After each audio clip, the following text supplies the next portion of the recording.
Reims-Paris Saint-Germain, on va se déplacer en bus, même si les organismes sont fatigués, assure Galtier. L'entraîneur parisien était en conférence de presse ce vendredi, à la veille du déplacement du Paris Saint-Germain chez les Rémois. Le marathon du Paris Saint-Germain se poursuit. Après avoir été tenu en échec sur la pelouse de Benfica mercredi soir en Ligue des Champions, 1-1, le club parisien se déplace à Reims pour le compte de la 10e journée de Ligue 1, ce samedi soir, 21h. Présent en conférence de presse ce vendredi, Christophe Galtier a tout d'abord annoncé que son équipe se rendrait dans la Marne. En bus, c'est bien. On va le faire, même si les organismes sont fatigués. C'est proche de chez nous, on sera très bien dans notre bus. Avant de confirmer qu'il devrait faire tourner son équipe, puisque Lionel Messi, Nuno Mendes ou encore Renato Sanchez ne pourront tenir leur place ce week-end. Ego Ekitike aura-t-il sa chance ce samedi contre Reims, son club formateur? Christophe Galtier. Nuno Mendes et Lionel Messi sont absents pour ce match. Léo va reprendre la course dimanche. Cela va permettre à certains joueurs d'avoir un temps de jeu plus élevé et d'avoir une rotation dans le secteur offensif. Est-ce qu'Ego va démarrer? Il y a une réflexion, c'est notre deuxième attaquant de pointe, il est dans un stade qu'il connaît bien, où il a été performant. Il n'y a pas à mettre plus de pression par rapport à sa première titularisation.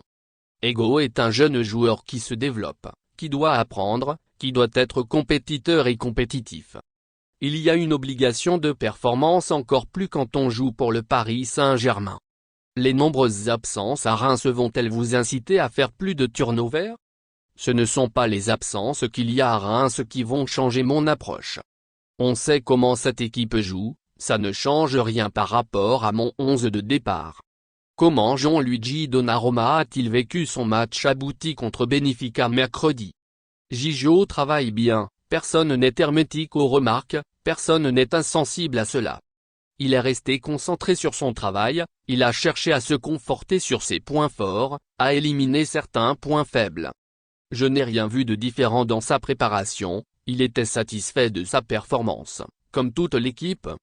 C'est un jeune joueur qui est très bien encadré avec tout le staff autour de lui pour faire remarquer quand il y a des erreurs commises sur un manque de concentration ou une erreur tactique. Quand il est performant, comme ça a été le cas contre Benfica, on le félicite et on lui dit de continuer. L'absence de Nuno Mendes peut-elle vous pousser à changer de système? Est-ce qu'il y a une réflexion sur le fait qu'on puisse avoir un changement d'organisation? Il y a toujours des réflexions, rien n'est figé, on doit toujours s'adapter. Kimpembe n'est pas encore prêt pour nous rejoindre, il y a l'absence de Nono, mais ce n'est pas l'absence d'un latéral qui va m'inciter à changer de système. Qu'est-ce qu'il pourrait vous inciter à le faire alors que votre défense connaît quelques soucis, notamment dans la gestion de la profondeur? La gestion de la profondeur est toujours difficile à gérer. Un joueur plus haut dans une ligne pourrait mettre plus de pression sur le porteur de balle. La réflexion est là aussi sur les joueurs que j'ai à disposition, certains n'ont pas beaucoup joué et qui peuvent être une vraie valeur ajoutée, dans ce système ou dans un autre. La seule difficulté par rapport au changement de système, c'est qu'on est rentré à 6 h du matin de Benfica, on n'a pas beaucoup de séances pour travailler. Ce qui peut m'inciter à changer de système, c'est avoir plus de densité et de relations techniques au milieu. Quel regard portez-vous sur les débuts de Carlos Soler et peut-il débuter ce samedi?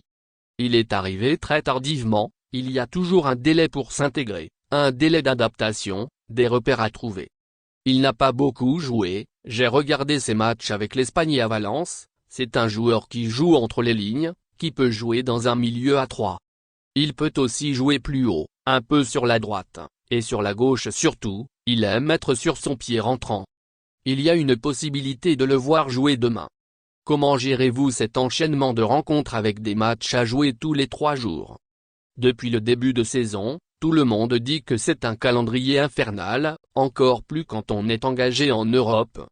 Il y a très peu de temps de récupération, les matchs européens génèrent beaucoup de fatigue physique et mentale. On travaille du mieux possible, il y a beaucoup de choses organisées autour de l'équipe pour la récupération, du travail de prévention.